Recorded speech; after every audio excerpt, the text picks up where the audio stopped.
This week, I'm joined by Matt Alderman in studio. We're going to interview Ian McShane. He's the VP of Product Marketing at Endgame.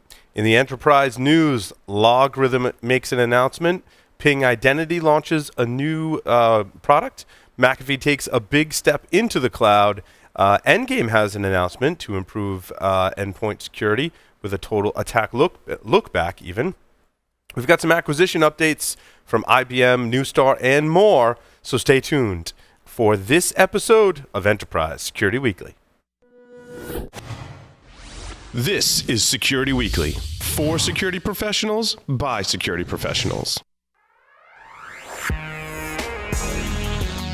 Broadcasting live from G-Unit Studios in Rhode Island, it's the show where we talk security vendors and aren't afraid to name names. It's Enterprise Security Weekly.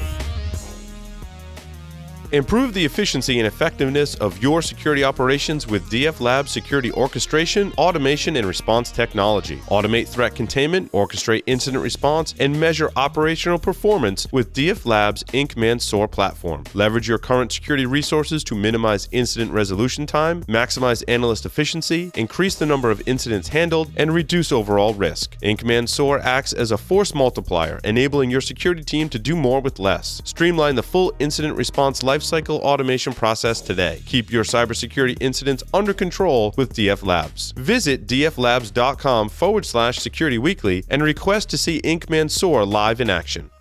Stop attackers from domain credential theft and lateral movement with a 99% success rate by using artificial intelligence to control the attacker's perception of the environment. Javelin Networks is the world's first endpoint intrusion containment platform to protect domain networks. Javelin detects targeted attacks and breaches by obfuscating Active Directory, domain controllers, domain identities, domain credentials, and all domain resources. It only takes one compromised machine to jeopardize the entire organization. Don't be a victim. Visit javelin-networks.com and request a demo of AD Protect today. Are you worried about PCI compliance? Does your development team understand or care about security? Are you ready to face a breach of your customer's sensitive data? See the worst that can happen before it does. Black Hills Information Security can help you help management see the future. Email consulting@blackhillsinfosec.com to find out how a web application penetration test can mitigate the risk before you go live. Welcome everyone to episode 113 of Enterprise Security Weekly. It is Halloween, October 31st, 2018. I'm your host, Paul Asadorian, joined here in G-Unit Studios by Mr. Matt Alderman. Matt, welcome. Always fun to be in studio. Absolutely. It's going to be a great show. A couple of announcements before we get started. Join us for our webcast with Signal Sciences titled, Which Way Should You Shift Testing in the SDLC?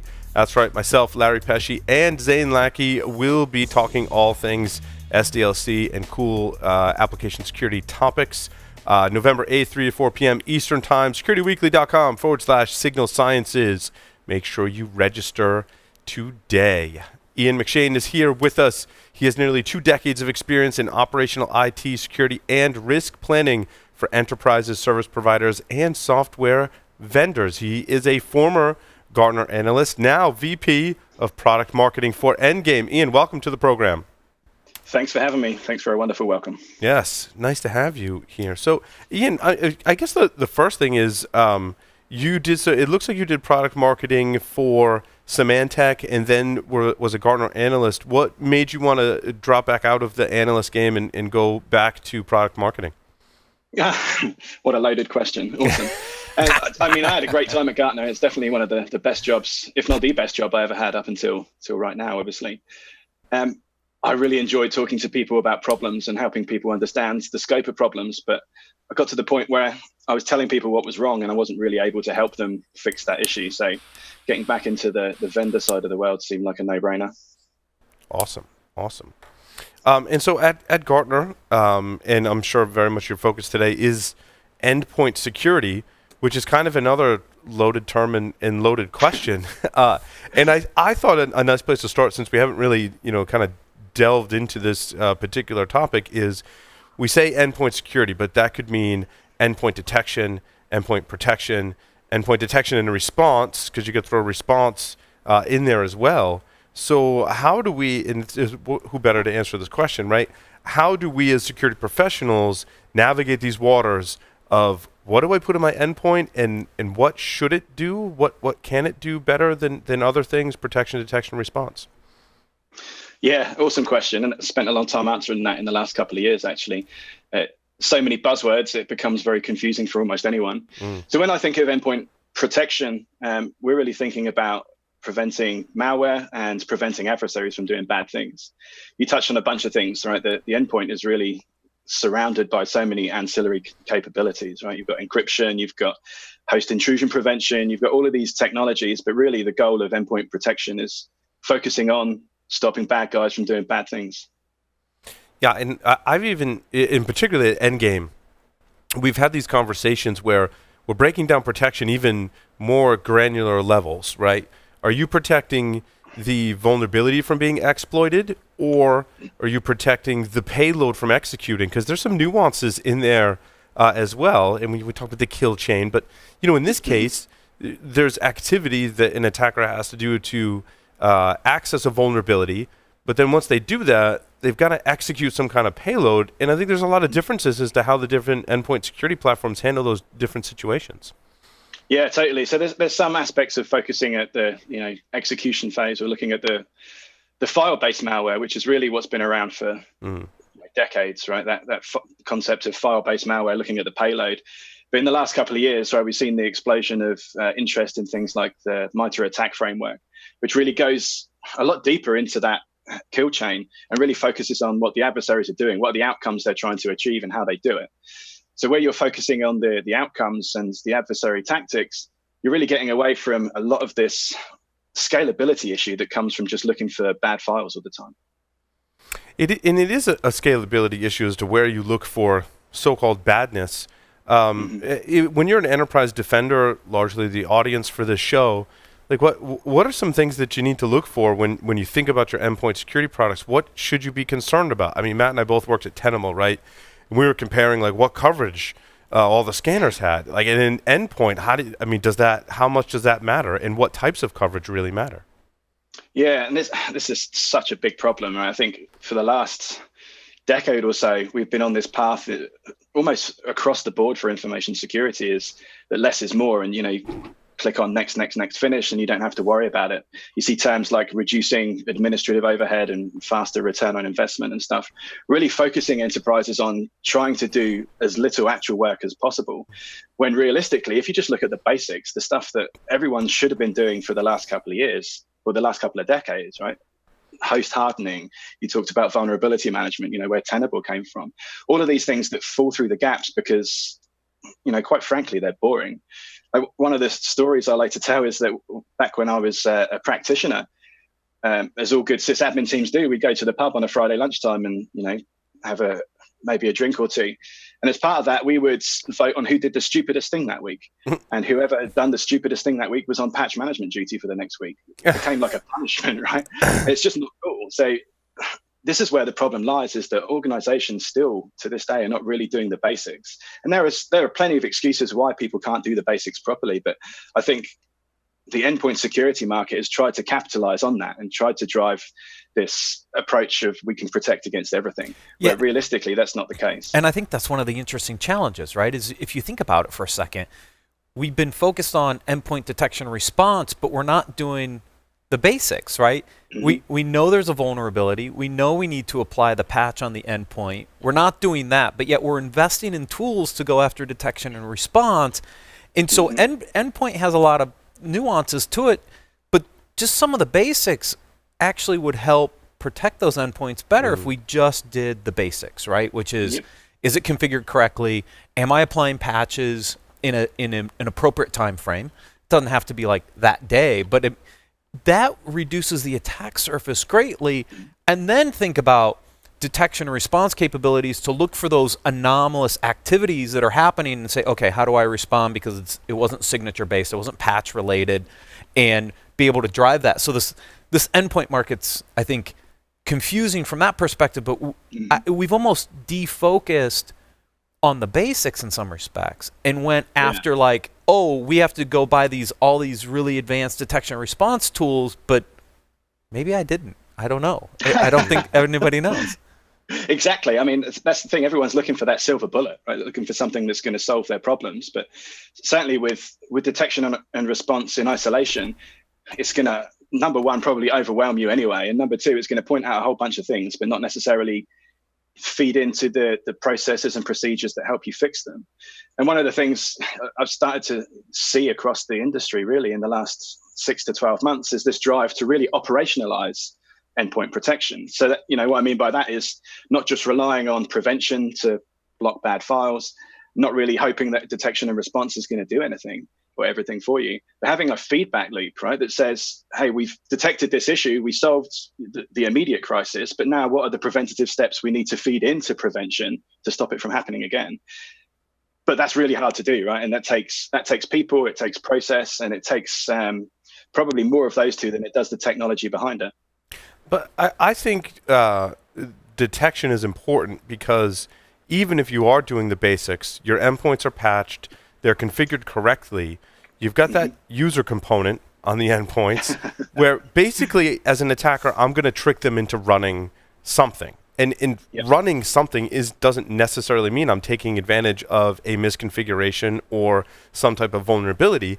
I've just tricked the user into running something, and I think that's really what has been fueling the detection side of the market, because even if you do your due diligence, users are going to be tricked into running stuff. I mean, to give you an example, when I was doing pen testing, I was relying on an exploit for document based systems, Word documents and PDFs.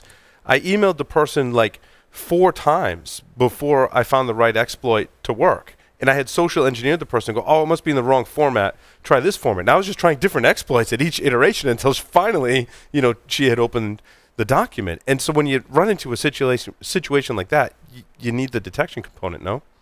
Yeah, absolutely. And I mean, the malicious insider or the social engineering aspect just goes to prove that, no matter which vendors will say what, no prevention is 100% perfect. And this is, again, why that detection and response needs to feed into the entire cycle. It shouldn't really be considered as a nice to have or a standalone piece anymore. It needs to become a core part of of an organization's protection strategy. Yeah, it kind of has to all be integrated together, right? You need some prevention capabilities, detection, response all together. And I think now the challenge is, okay, how many agents do I need running on my endpoint, right? Because I've got my antivirus, my anti-malware running. I might have something looking for vulnerabilities and misconfigurations. Now I've got a detection and response capability. Now I've got at least 3 agents on my box. Years ago, we went through agent fatigue, and then for some reason, it kind of went away there for a while. Yeah, you're right. It did, right? That too, yeah. And people are like throwing agents on boxes, and probably because performance gains and everything else, we weren't seeing the big performance hit, but we just kept throwing agents on the endpoints. And I think we're back at the cycle again, where people are like, I don't want to load 3, 4, 5 agents to get this functionality. So that's where I think you're going to see some interesting, maybe consolidation a little bit between what some of the prevention guys were doing and what the detection response guys are doing, and trying to do more in a single agent. So, because the management overhead of all these different agents is also... Well, then you just need a SOAR platform to manage all your endpoint agents. And to automate all the steps through SIEM, it. Right? Yeah. I mean, the problem isn't just the agents, right? If you've got 5 agents, then to your point, right, you've probably got 5 different consoles to do it. And how much harder is that for an incident responder to get the right context for everything that's happened around an incident, as opposed to doing it from one investigation platform? Yeah, which is why we now have single panes of glass, because everybody wants... So now... God, another buzzword. Yeah, right. So, but let's think about this. So now I have 3 agents, 5 agents that I got to manage individually through their individual consoles, because every vendor wants you in that console, right? Because they want your attention. Right. But to do detection response and incident response forensics right, it all has to come together, because you got to correlate all that data and bring it together to understand what's going on, to give the SOC analysts what they need to say, okay, that is an event we should investigate, et cetera, et cetera. So now you have all these separate systems now all integrated into something like a SIEM to try to do all your incident response. And all we've done is created all this complexity and overhead for our people, our processes, et cetera, which is why, we're probably dropping the ball in places, because do we have all the people we need to really make that all work together? You just need another endpoint agent to fill those gaps. Yeah, we just need another one. And I mean, all that stuff you've just described is really big organization problems, right? Imagine how hard it is for smaller organizations that, have a couple of people that are running IT and security at the same time and don't have a spare pair of hands to install agents, let alone run anything else otherwise. Yeah, right, exactly. Well, and so in Matt's point segues into the next topic, which is something we talk about a lot, is the whole rip and replace thing. So maybe I've got one, and typically when I've consulted with organizations, right, they say, well, we've got one big name AV vendor, right? Like the ones that have been around since the beginning of time. Ones, yeah. Yeah, traditional ones that are trying to innovate to keep up in the market, but they're like, look, that's what I got. I've got in a big company problem, right? I've got 50,000 or 100,000 endpoints. It's installed on every single one of them. Like, what do I do? Do I take out what I have and put in something else? Like, there's a huge cost associated with that.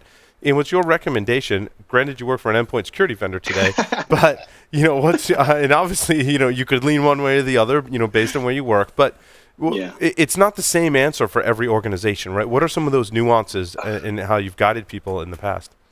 You're stealing all my best lines, right? There's no one right answer for everyone, right? No one vendor is right. And, I'm sure you can imagine the number of times I heard this question at Gartner around which endpoint security product is best, or should I replace this with that? Comes up all the time.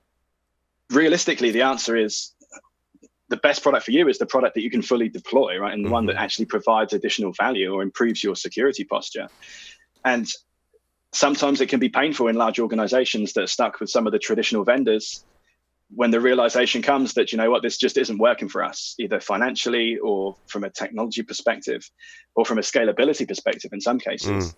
And at some point you need to decide, am I going to improve my detection, prevention and response by sticking with what I have and layering on more agents? Or should I make a strategic decision to start rolling out additional capabilities from another vendor with a view to really moving away? And it's what I started to talk about as being an inside out approach, right? Trying to figure out what's going to solve your problems or what's going to get you further down your security roadmap, rather than looking at the crap you've already got and saying, well, I can do some of this with this, and what do I need to build on top? And I think we're at that point certainly in endpoint, right, where a lot of, I guess, 2, 3, maybe 4-year renewals are coming around for some of the new vendors as well as the traditional vendors. And a lot of organizations are really starting to think hard about whether or not they can get what they need out of what they have, or whether the investment is worth, as you call it, a rip and replace, albeit, staged over time. Yeah, I think a lot of vendors, new security endpoint vendors would like a rip and replace strategy in some respects, right? They want to try to get their next generation endpoint technologies on. But you're right, it's hard to take some of this old stuff away that's just been running for years and justify the cost of making the changes. So it's really difficult, I think, for enterprises to figure out, what else do I need to do? Can I streamline it down to a couple vendors that give me all the capabilities, or is there one really good endpoint solution that just gives me everything that I need and I'm good to go? And I think this debate will continue to play out for another couple of years. I mean, the biggest thing, again, is that the one you can fully deploy and use, right? So figuring out, have I got enough people to run this super complex forensic investigation platform, or am I just going to install it and end up with buyer's remorse in 6 months when I've just got alerts out the wahoo and can't do anything about them? So really figuring out what you can actually achieve with, whether it's the people you have or the people you plan to have, is a key element as well. It's not just technology. Yeah. So is there like a recommended kind of like phased approach of how you should think about your endpoint strategy, right? Does it start with prevention technologies, kind of get that fully deployed, identify where your gaps are, and then kind of go to detection response and integration into the SIEM? I mean, is that kind of the recommended strategy? Yeah, I mean, you touched on it earlier, right? Just buying the detection and response and hoping it's going to solve everything. I think organizations need to be realistic about getting the basics in place first. Otherwise, it becomes a bit of a placebo, anything layered on top, if you're not doing basic security hygiene. Once you get to a point where you're doing that to the best of your ability, and again, that best of ability varies by organization. And the way I'd like to think about it is, certainly from endpoint security, is figure out where you are today on these 4 metrics around time to detection, time to containment, and time to response, and then plan to improve the ones that are most important to you, right? If it takes you, 6 weeks to be able to respond to a security issue on a server somewhere because it's got serious downtime, then that's going to be a different problem to solve than figuring out whether you should just re-image the Windows device from the girl sat next to you. Right.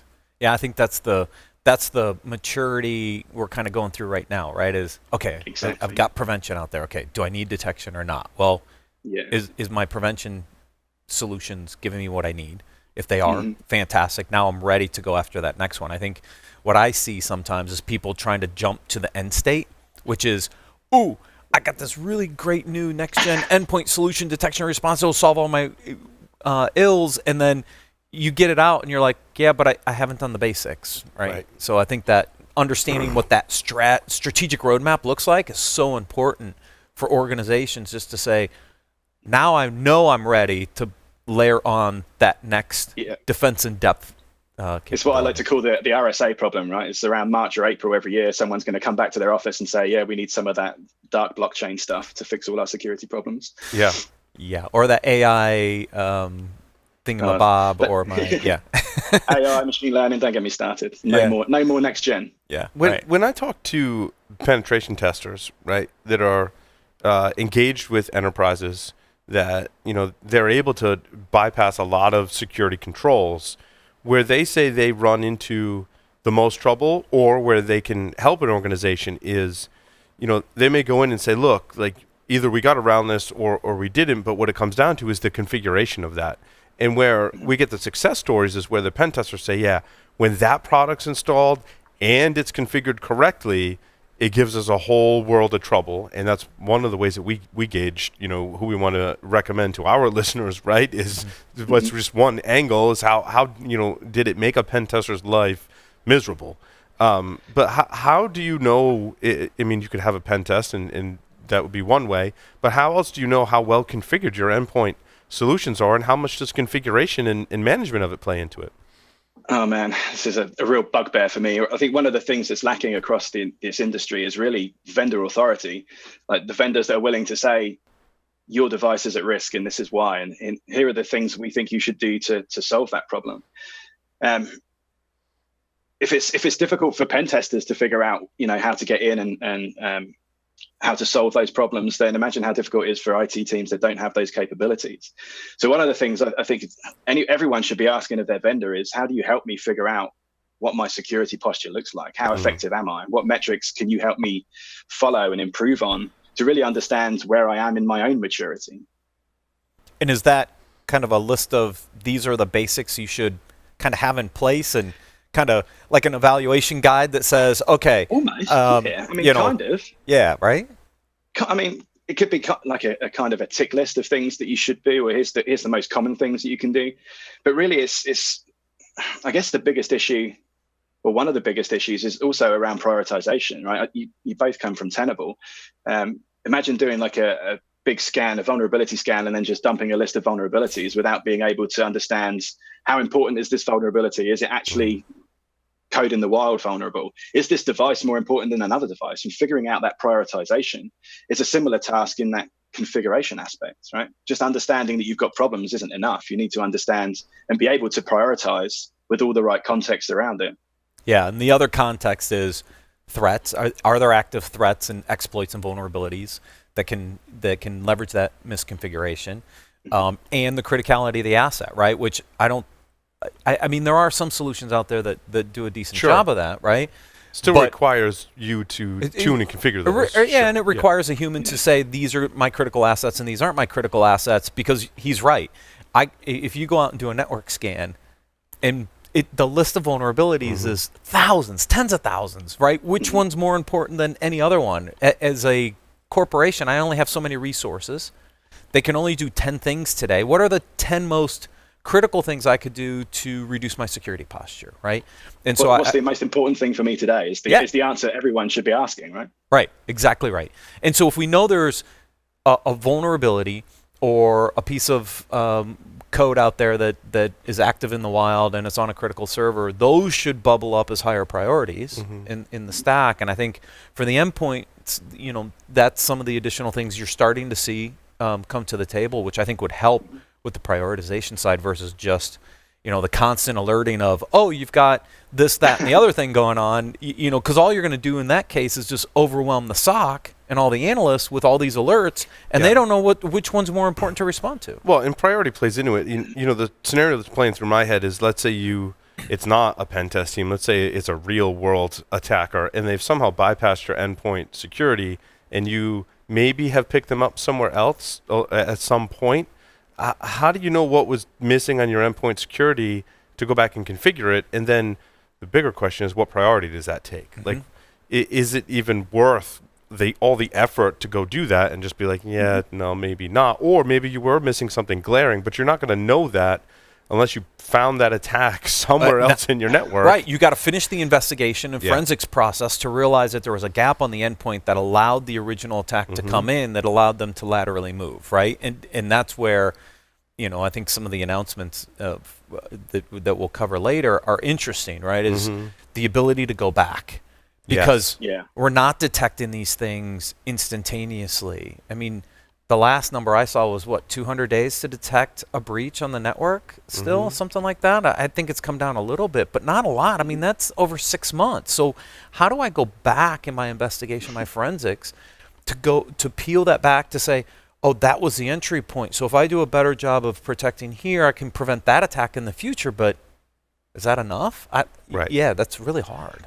I mean, it's a step in the right direction. I think SANS said that in August, it was about 90 days is the average or the mean time to detection, or whatever the metric is called these days. But having that ability to search back over time is really important.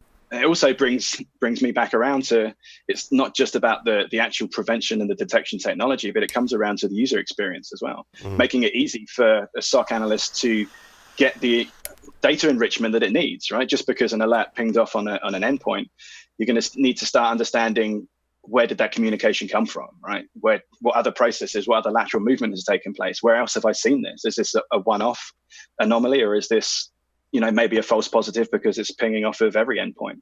So really understanding that user experience and essentially helping SOCs consume advanced capabilities faster is certainly one of the reasons I joined Endgame. It's becoming so important for organizations of all sizes.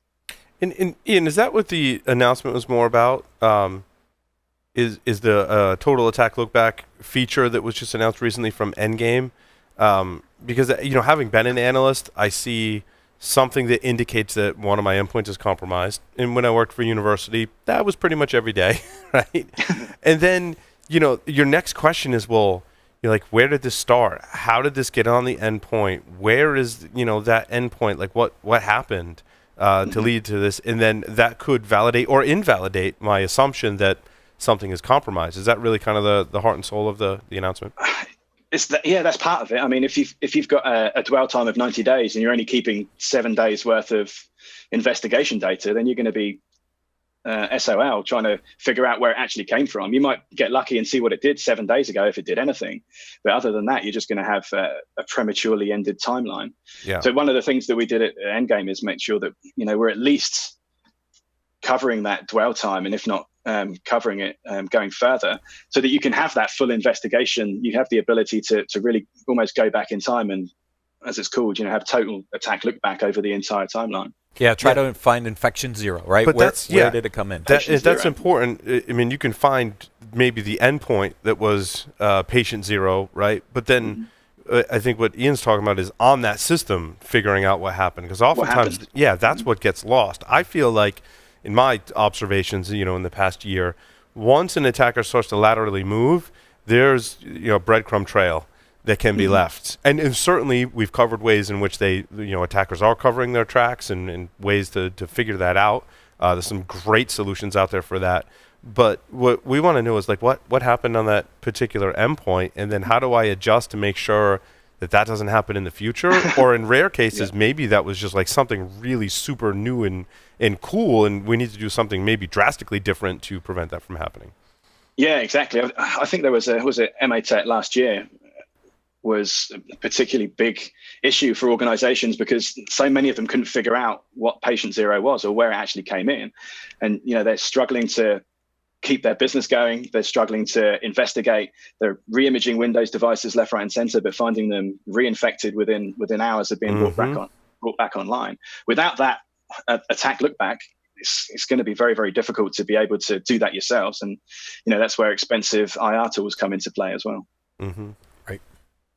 Yeah, I feel like it was easier back in the day when worms were running around because you pretty much knew you could see the infection vector come across the network pretty blatantly. Right. Right. So I would like firewall off certain areas. I'm like, this is where you build your systems, because back in 2003, if you stuck a system on a university network and it was Windows and you were in the process of building it, it was owned before you finished the build process. Yep. So I used to have, and I forget what I called those networks, but they were like build networks that were completely, it got out to the internet so I could finish doing my updates, but nothing could get to it. You had to physically be on the system. Completely isolated. Yeah. Yep. Ian, anything else you want to share with our audience today? Endgame's awesome. Yay. So happy to see you at Endgame.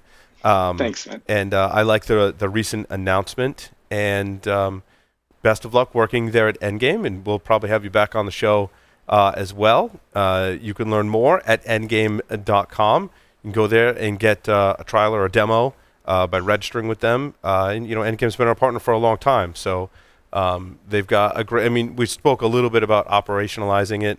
You guys have a great chat bot to operationalize it, which is awesome.